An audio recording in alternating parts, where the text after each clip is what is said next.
to Jacob. Please hit the raise your hand function and we will call on you. Start with Jimmy Himes and then go to Nick Hill with WUTK. Hey, Jacob, just talk a little bit about this offense. How do you think the tight ends will fit into the plans for Josh Heupel? Yeah, obviously, everybody's seen our offensive style, that real fastball, wide splits, spreading the defense out. And I think that, we have a place in this offense just with the tight ends being real athletic dudes, and we can kind of be multifaceted and do different things. I think we'll find our place in this offense really well with Coach Golish and Coach Hype for sure. Jacob, obviously working with the quarterbacks and learning this new system, how do you think they're adjusting to Josh Heupel's offense? And here's what's your repertoire like, especially with the new quarterback and Hinton Hooker? Right. I think everyone's adjusting really well. We've been talking to coaches and stuff just through meetings, and they've mentioned how great everyone's kind of been picking up the system, picking up the signals and everything, and just processing everything really quickly. Obviously, everybody's going to go through their own struggles here and there just because it's kind of difficult, just with the time frame that we've been trying to learn the plays and everything. But it's been great. Loved having Hendon here, and still love all the dudes that are here. So it'll be interesting to see their competition throughout spring.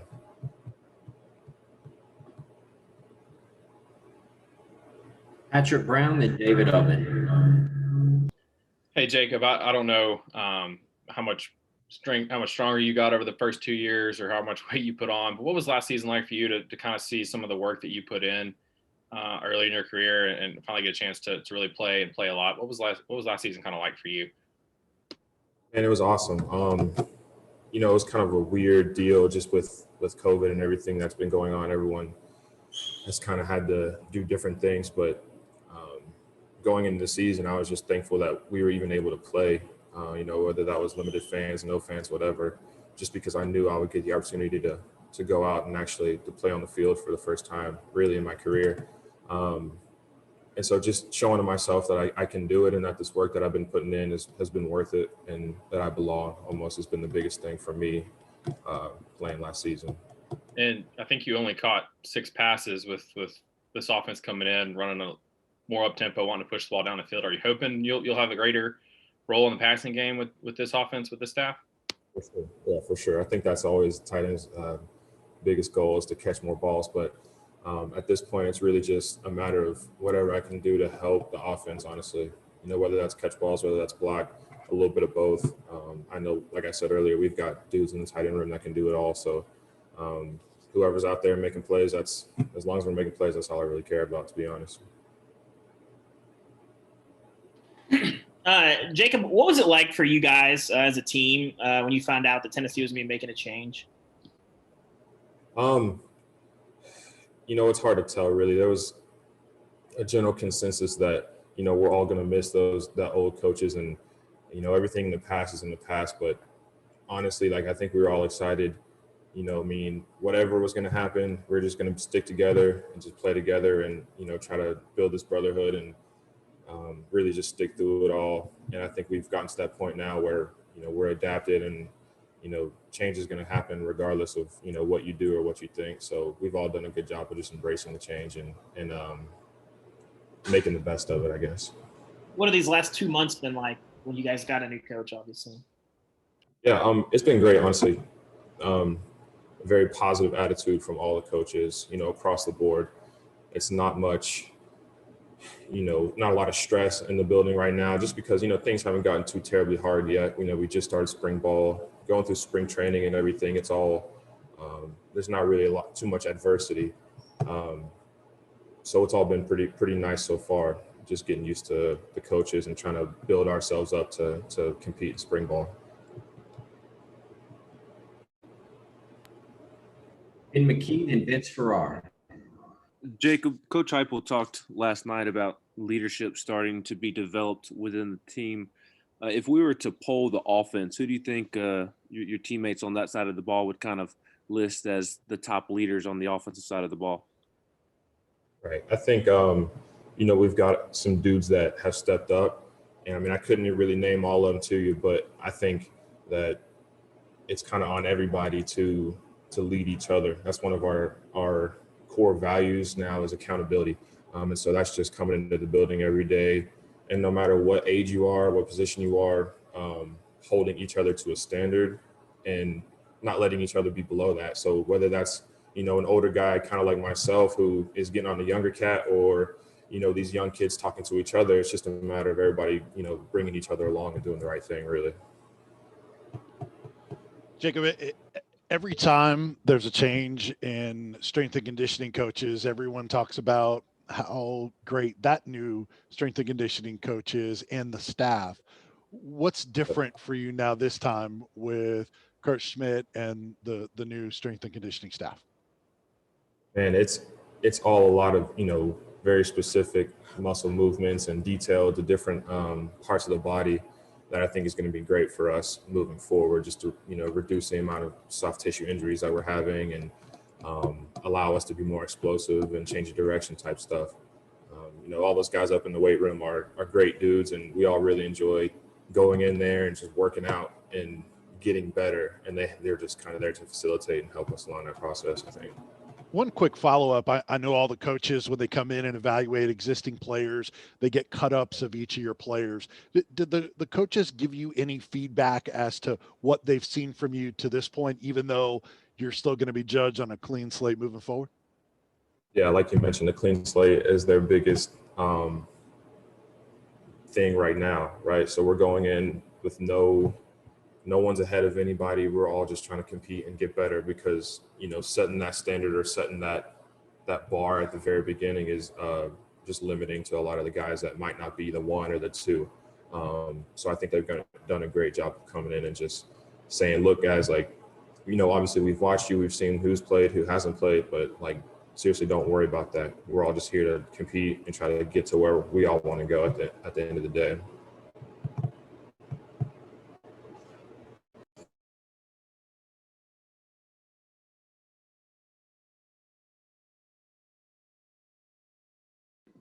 One second, the screen's muted here.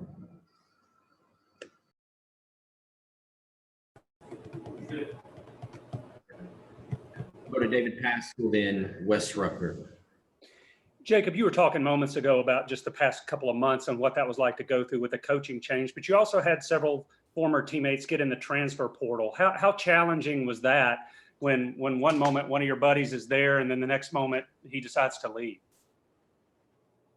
Something that I've kind of developed and I've been talking about recently is like, if it was me in that situation, how would I want my teammates or my former teammates to react, and how would I want them to treat me, right?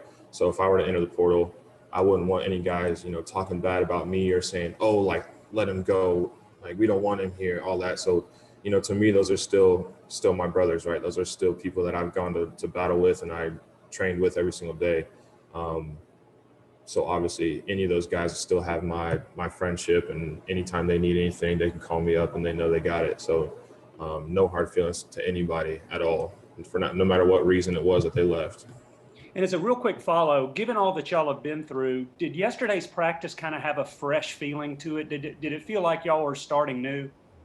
Yeah, for sure. 100%, dude. After practice, we were all in the locker room just talking about how much fun we just had, right? And no matter how hard it was, like, don't get me wrong, it was a hard practice, it was a long practice, and we're all really sore today, but man, we had fun, and we went out there and just were able to compete, and it was just good to be back out there after, this time of being away. Just anticipation for the newness, I guess.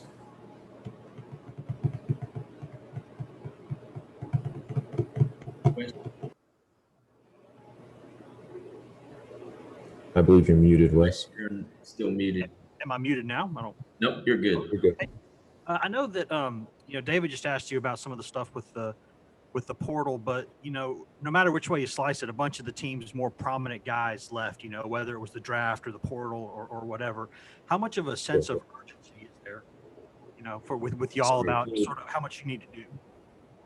Can you repeat the question? Sorry, you kind of cut out just a little bit. Yeah, can you hear me now? Yeah, go ahead. I know that y'all lost a lot of your best, or most prominent players either through the draft or through the portal. How much sense of urgency is there with y'all who were still on the team about sort of getting this thing turned around and what y'all need to do to make that happen? Gotcha. Okay, so I think kind of this is just that next man up mentality. We've still got a lot of dudes on this team that have played some ball and that know, how to do it the right way. And it just really comes back to the getting better, 1% better every single day. And if we all do that, just go 1-0 every day, then, quite frankly, I don't think it'll matter if we don't have a lot of guys that haven't played too much ball or that, our big starters have left. I don't think it'll really matter. I think we'll be just fine. Mike Wilson and back to David Oven. Yeah, Jacob, you just mentioned you guys sitting around talking about how much fun you had at practice yesterday. When's the last time you felt that way after a football practice? Last season. I mean, football is always fun to us. Like it's hard, right? Like nothing's easy, and that's in life in general. Nothing's really easy. But if you don't have fun with it, and if you don't enjoy it, then that's the wrong thing to be doing. I promise you won't last very long. As a follow-up, it seems like Coach Heupel's put a lot of emphasis on doing different team building things, like whether it be dodgeball or some other stuff that we've seen videos of. What has that stuff meant to you guys, and what's been your favorite thing that you guys have done? Oh, it's great.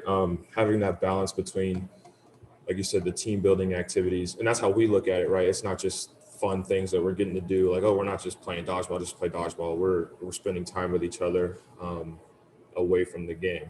Like we're doing things that kind of take our mind off of that, and we can just focus on just being together with each other.